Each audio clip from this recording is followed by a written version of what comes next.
Ino, Inono, Inomiamolaire.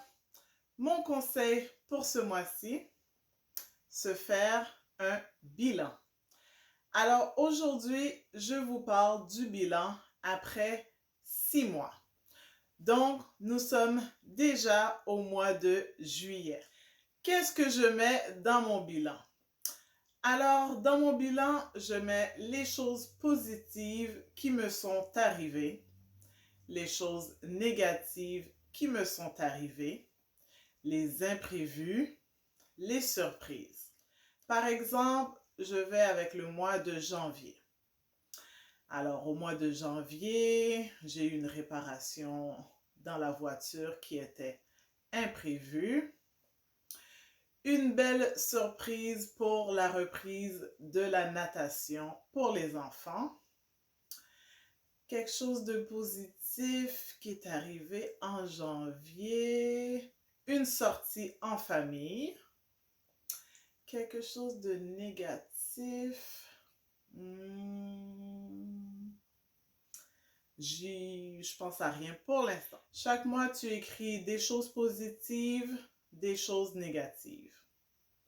Des choses qui ont été des surprises, qui n'étaient pas prévues, et des imprévus. Alors que ça soit une bonne surprise ou un imprévu qui est quelque chose qu'on ne s'attendait pas, mais qui est venu, qui était un peu pas totalement positif.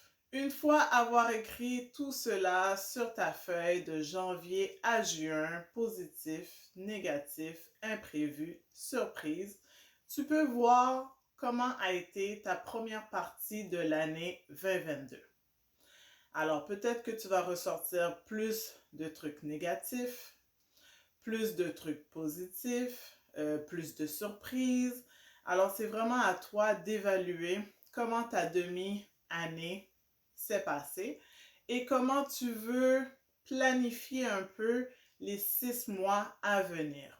Une fois avoir vu tes 6 mois passés, planifie un peu les 6 mois à venir, des choses que tu ne veux pas reproduire, des choses que tu vas essayer d'éviter pour pas qu'elles soient encore négatives. Tu vas voir à évaluer plusieurs points dans ta vie. Premier point à évaluer, le relationnel. Alors, je parle de la famille et des amis. Tu vas te mettre une note entre 1 et 10. 1, c'est une note très médiocre et 10, c'est la meilleure note. Alors, évalue tes relations avec la famille et les amis. Un autre point peut être le spirituel.